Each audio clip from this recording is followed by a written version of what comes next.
예수님의 비유 30강입니다. 열매 없는 무화과 나무 비유입니다. 누가복음 13장 6절부터 9절 말씀을 다 같이 한 목소리로 합독하도록 하겠습니다. 이에 비유로 말씀하시되 한 사람이 포도원에 무화과 나무를 심은 것이 있더니 와서 그 열매를 구하였으나 얻지 못한지라. 포도원 지기에게 이르되 내가 3년을 와서 이 무화과 나무에서 열매를 구하되 얻지 못하니 찍어버리라. 어찌 땅만 버리게 하겠느냐. 대답하여 이르되 주인이여 금년에도 그대로 두소서. 내가 두루 파고 거름을 주리니 이후에 만일 열매가 열면 좋거니와 그렇지 않으면 찍어버리소서 하였다 하시니라. 아멘. 여러분, 회개가 필요한 게 모든 사람들이에요. 우리는 회개하지 않으면 안 되는 사람들입니다. 구원받기 전에는 당연히 회개해야 되는 거고, 구원을 받고 나서도 우리는 회개해야 될 사람들입니다. 한번 정리를 해보겠습니다. 구원을 받아서 의롭다함을 얻기 위해서, 구원을 받는 그 축복을 누리기 위해서는 회개해야 됩니다. 왜? 인간은요, 행위나 율법을 지켜서는 절대 구원을 받을 수가 없고 의롭다함을 얻을 수 없는 존재입니다. 다시 말하면 실패할 수밖에 없는 존재죠. 예수님이 그런 우리를 위해서 그리스도로 이 땅에 오셔서 우리의 죄를 친히 십자가에서 담당하셔서 해결하셨습니다. 그래서 우리는 우리가 죄인이라고 하는 사실을 주님 앞에 회개하고 예수님을 믿으면 구원을 받아서 의롭다함을 얻을 수가 있게 됩니다. 그래서 우리는 사실은 회개해야 되는 겁니다. 구원을 받아 의롭다함을 얻기 위해서는 회개하고 예수님을 그리스도로 믿지 않고서는 되어질 수 없는 일이기 때문입니다. 자, 두 번째가 있죠. 구원받은 하나님의 자녀로서 하나님과의 관계를 회복하기 위해서 우리는 뭐 해야 되느냐? 늘 회개해야 돼요. 쉽게 말하면 이거는 죄인이 의인이 되기 위한, 마귀 자녀가 하나님의 자녀가 되기 위한 회개가 아니에요. 이거는 자녀가 하나님과의 관계를 회복하기 위한 회개라고 보시면 됩니다. 제가 자녀가 있는데요. 자녀가 뭔가를 잘못했어요. 너 잘못했지. 그런데 나 잘못 안 했어요. 그러면요. 너 잘못했잖아. 안 했어요. 그러면 관계가 끊어져요. 다시 말하면 너 그 할 때까지 나한테 말하지 마. 너 혼자 벌 받아. 이렇게 하는 거예요. 뭐 할 때까지요? 회개할 때까지. 잘못했어요 할 때까지. 그것은 불신자가 신자가 되기 위한, 마귀 자녀가 하나님 자녀가 되기 위한 게 아니라 하나님의 자녀로서 하나님과의 깊은 관계를 계속 회복하고 은혜의 관계를 회복하기 위해서 회개하는 거란 말입니다. 그래서 구원받은 이후에도 우리는 죄의 본성이 늘 있기 때문에 안 짓고 싶어도 죄를 지을 수밖에 없어요. 그래서 우리는 우리가 지었던, 살면서 알게 모르게 짓는 죄를 자백해야 되고요.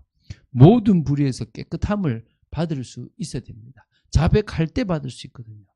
그런 축복을 누리는 겁니다. 그래서 사실은 우리가 지속적인 관계 회복을 위해서는 우리가 우리 힘으로 죄를 안 지으려고 노력하는 게 아니라 성령의 역사 속으로 들어가서 영을 따라가는 삶을 살아가면 육체의 소욕을 이길 수가 있고 육체의 행실을 이길 수가 있는 겁니다. 그런 의미에서 우리는 죄 짓지 않고 회개하는 인생을 살아가기 위해서 더 성령의 역사 속으로 들어가는 게 중요하다는 사실을 기억하시기 바랍니다. 자, 오늘 왜 죄에 대한 이야기를 하냐 그러면 이 이야기가 열매 없는 무화과 나무 비유하고 이렇게 연결되기 때문입니다. 사람들은요, 남들을 볼 때 이런 눈으로 봐요. 저 사람 뭐 잘못했지? 그 자꾸 뭐 벌 받는 것 같아. 저 사람 하나님마다 안 돼. 뭔가 하나님이 싫어하시는 것 같아. 하나님이 혼내시는 것 같아. 이런 이야기를 함부로 하는 거예요. 오늘 이 누가복음 13장 1절부터 5절에 보면요. 충격적인 두 사건에 대한 이야기가 나오고 그걸 가지고 사람들이 이야기를 나누면서 저 죄가 많아서 그래. 죄의 결과야. 이런 생각을 가지고 있었다는 거예요. 자, 그 두 사건이 나옵니다. 뭐가 나오냐면 총독 빌라도가 갈릴리의 사람들을 성전에서 학살했던 그런 사건이에요. 빌라도가 예루살렘의 물 공급에 필요한 수로를 건설하면서 성전의 헌금을 유용했어요. 왜 그러냐 그러면 사실 어느 정도 일리가 있는 부분이에요. 제사가 너무 많다 보니까 피제사가 많잖아요. 성전에서 물을 너무 많이 쓰는 거야. 너 성전에서 돈 내놔라 그랬던 거예요. 그것 때문에 갈릴리 사람들이요 무장을 해서 이렇게 봉기를 일으킨 거예요. 그래서 성전에서 농성을 하고 있는 막 이렇게 반대를 하고 있는 그들을 학살해 버린 거예요. 심지어 경고의 의미로 그들의 피를 그들의 재물에 섞어버린 거예요. 그 하나님께 드린 재물에다가 섞은 거예요. 얼마나 비참한 겁니까? 이 사건이 하나 있었어요. 그러니까 뭐냐? 저 많은 갈릴리 사람보다 저 갈릴리 사람들이 더 죄가 있었는갑다, 이 생각을 이스라엘 백성 유대인들이 했던 거예요. 두 번째 사건이 뭐냐면 그 수로를 지키기 위해서 만들었던 실로암 망대가 있거든요. 특히 실로암, 그 망대가 무너진 거예요. 무너지는데 그 무너지면서 치여 죽은 사람이 18명이나 되었다는 거예요. 근데 이 두 사건을 보는 유대인들의 시각이 사실은 문제가 있었다는 거예요. 어떤 문제가 있었냐 그러면, 유대인들은 모든 재난의 원인을 죄의 결과로 보는 거예요. 그 결과의 형벌이다. 저 친구들이 잘못했기 때문에 그 결과로 형벌을 받는 거다라고 생각을 하는 거예요. 욥기 4장 7절에도 보면 욥의 그 고난을 잘못으로 보는 거예요. 여러분, 우리가 이유 없이 고난을 당하는 일이 사실은 왠지 궁금하잖아요. 하나님의 영광을 위해서 아무런 잘못을 하지 않아도 고난을 당해도 되는 거예요. 그게 이유가 되면 되는 거예요. 그게 욥이거든요. 그런데 난 잘못 안 했는데 왜 고난 당하냐고 막 따지기도 하는 거예요. 그럴 필요도 없어요, 사실은. 오늘 여러분의 생각이 좀 더 넓어지고, 우리는 주님이 만드신 존재예요. 피조물이에요. 단지 로봇처럼 딱 시키는 것만, 요새 뭐 로봇 시키는 것만 아는 것도 있지만 AI가, 그죠? 근데 시키는 것만 하는 로봇 같은 존재가 아니라 자유의지를 가진 그런 인간으로 만들었다 보니까 내가 하나님의 자리에 앉고 나를 위해서 살아가려고 했던 잘못이 문제지, 원래 우리는 하나님의 영광을 위해서 만들어진 존재입니다. 그런데 자꾸 뭔가 형벌을 받으니까 자꾸 누구 잘못이고 저 부모 잘못이고 자기 잘못이고 이런 이야기를 하기 시작하는 거예요. 그래서 이 두 사건에서 죽은 사람들도 그들의 죄 때문에 벌을 받아서 죽었다라고 생각하는 거예요. 그래서 예수님께서 모든 사람은 회개해야 될 존재다라는 부분을 이렇게 설명하셨어요. 그 말들이 오고 가고 있는 가운데서 뭐냐면, 학살로 당한 갈릴리 사람들이 다른 모든 갈릴리 사람보다 더 죄가 있는 게 아니다라고 이야기를 말씀하셨어요. 여러분 믿으십니까? 여러분이 가난하거나 누가 가난할 때, 누가 어려움 당할 때 저 사람 잘못 많이 했나? 아니에요. 누구나 회개하지 않으면 안 되는 존재입니다. 저 죽은 사람도 회개해야 되는 거고 갈릴리에 있는 다른 사람들도 회개해야 되는 겁니다. 실로암 망대에 치여 죽은 사람들이 예루살렘에 거한 다른 모든 사람들과 똑같은 죄인이다, 더 낫다라고 볼 수가 뭐요? 없다는 겁니다. 다 회개해야 될 존재라는 거예요. 다 주님 앞에 나는 주님의 은혜 아니면 살아갈 수 없는 존재입니다라고 고백해야 된다는 거예요. 모든 사람은요, 하나님 앞에 회개해야 하고, 그렇지 않으면 결국 망할 수밖에 없는 존재라는 거예요. 오늘 이거 명심하십시오. 우리가 왜 예수님을 믿습니까? 내 죄를 내가 해결할 수 없어요. 내가 잘못을 하나 했어요. 다른 걸 열심히 지켜도 그 잘못의 죄는 해결되지 않아요. 그 죄의 대가는 치러야만 되는 거예요. 근데 그 죄의 대가를 예수님이 대신 치르신 거예요. 그래서 우리는 예수님을 믿는 겁니다. 그것은요, 죄를 없애려고 믿는 게 아니라 다시 그 죄를 짓지 않는 우리가 그 죄에 대한 대가를 주님이 치러주셨기 때문에 믿는 거예요. 오늘 그 사실 여러분들이 알게 되길 바랍니다. 그런 의미에서 우리는 회개해야 될 존재라는 설명을 하십니다. 그러면서 이제 왜 여러분들이 회개해야 되는지, 우리가 왜 회개해야 되는지를 열매 없는 무화과 나무 비유를 통해서 이 6절부터 9절에 설명했어요. 한 사람이 나와요. 자기 포도원이 있는 한 사람. 그래서 사실은 이 포도원 주인이라고 보시면 되겠죠. 자기 포도원에다가 무화과 나무를 한 그루 심었어요. 무화과 나무에 뭡니까? 열매를 얻기 위해서, 제가 무화과 나무 열매를 얻기 위해서 무화과 나무를 심었다라고 보시면 되겠죠. 열매를 얻기 위한 거예요. 3년이나 지나서 열매를 맺을 때가 됐는데도 그 3년이 지난 동안 아직도 그럼 아무리 늦어도 3년까지는 열매를 맺어야 되는데 무화과 나무는요 열매를 맺지 못한 겁니다. 그래서 그 포도원 지기에게 무화과 나무를 찍어버리고 나서 새로운 나무를 심든가 하자. 왜 땅만 지금 버리고 있다라고 얘기를 한 겁니다. 그때 이 무화과 나무에게 기회를 주기를 이 포도원 지기가 강구하는 겁니다.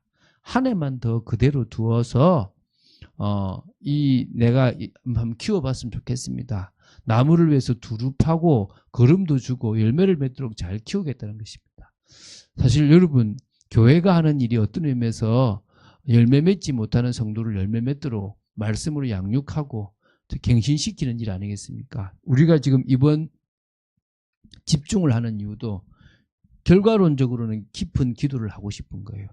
깊은 기도를 하려고 그러면 주님에 대한 믿음이 있어야 되고 주님에 대한 은혜가 있어야 되는 겁니다.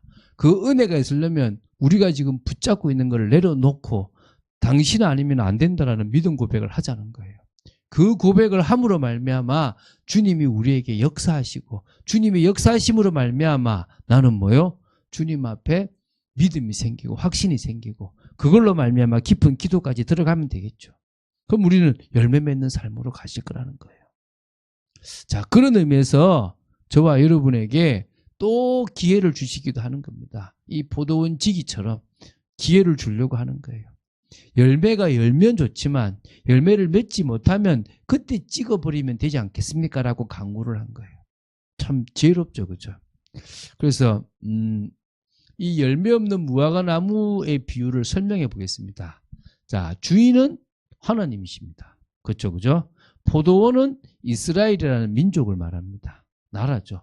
거기 무화과 나무는 이스라엘 백성 한 사람 한 사람을 말하는 겁니다.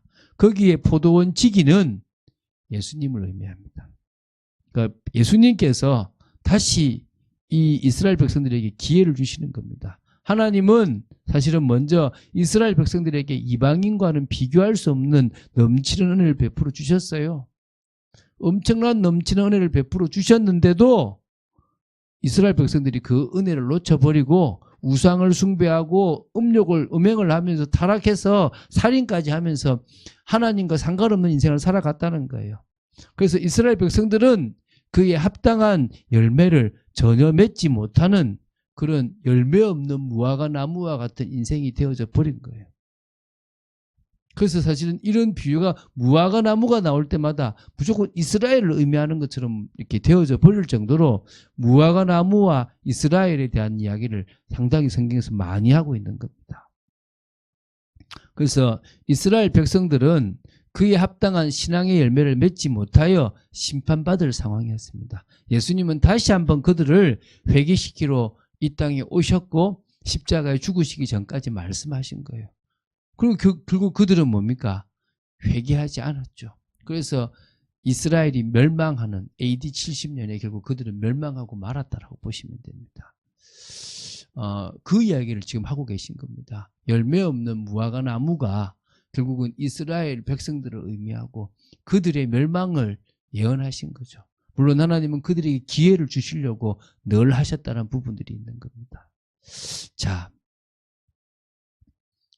우리가 열매 없는 성도다. 큰일 납니다. 그래서 혹시 여러분에게 삶의 열매가 없다. 삶의 기쁨이 없다. 삶의 은혜가 없다. 그렇다면요. 여러분들이 뭐 하느냐? 회개하시면 돼요. 그리고 예수 그리스도에 대한 믿음을 다 가지시면 됩니다. 여러분, 구원받은 성도로서 우리는요. 성령의 열매, 전도의 열매를 맺어야 합니다. 이게 참 중요하거든요. 우리는 구원받은 성도로서 성령을 늘 따라 영을 따라가는 중에 9가지 성령의 열매뿐만 아니라 그 열매가 삶으로 이어져서 다른 사람들에게 영향을 미치는 전도의 열매까지 이어져야 될 줄로 믿습니다. 그래서 하나님은 우리가 그런 귀한 사람으로 쓸 수 있도록 필요한 재능과 모든 것들을 다 주시는 겁니다. 열매 없는 성도로 살아간다면 정말 잘못된 삶을 회개하고 믿음으로 나아가면 됩니다. 우리가 지금 열매 없는 성도의 삶을 살아가고 있다면 회개하면 돼요. 잘못했습니다. 아직까지도 놓지 못했던 것이 있습니다. 아직까지도 내 마음에 버리지 못한 것들이 있습니다. 아직까지도 주님을 의지하지 못한 내 모습이 있습니다. 오늘 주님 역사하여 주시옵소서. 오늘 이곳에 은혜를 내려 주시옵소서.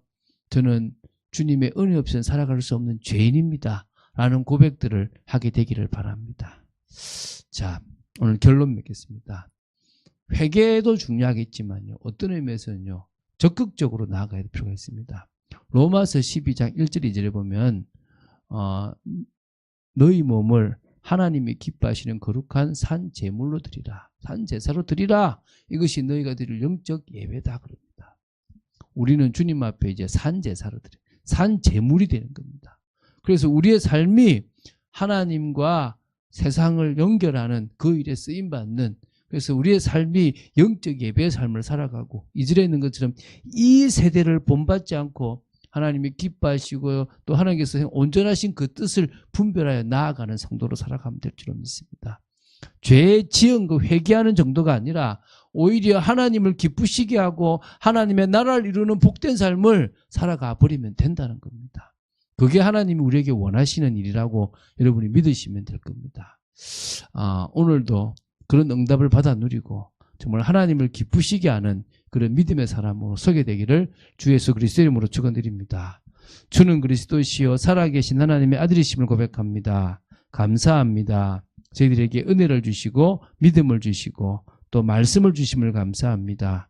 열매 없는 무화과 나무와 같은 인생이 아니라 열매 맺고 향기 나고 또 하나님의 뜻을 이루는 저희들이 되도록 지켜주시고, 아버지 하나님, 저희들에게 고난과 어려움이 온다 하더라도 그것을 믿음으로 이겨나가며 모든 것을 죄와 이 그런 보응의 눈으로 보는 것이 아니라 복음적인 눈과 관점으로 볼 수 있는 참된 축복이 있도록 저희들을 지켜주시고 인도하여 주시옵소서. 주님 사랑합니다. 당신의 은혜 속에 늘 있기를 원하며 당신의 뜻을 이루는 저희들 되기 원합니다. 주 예수 그리스도 이름으로 기도드립니다. 아멘.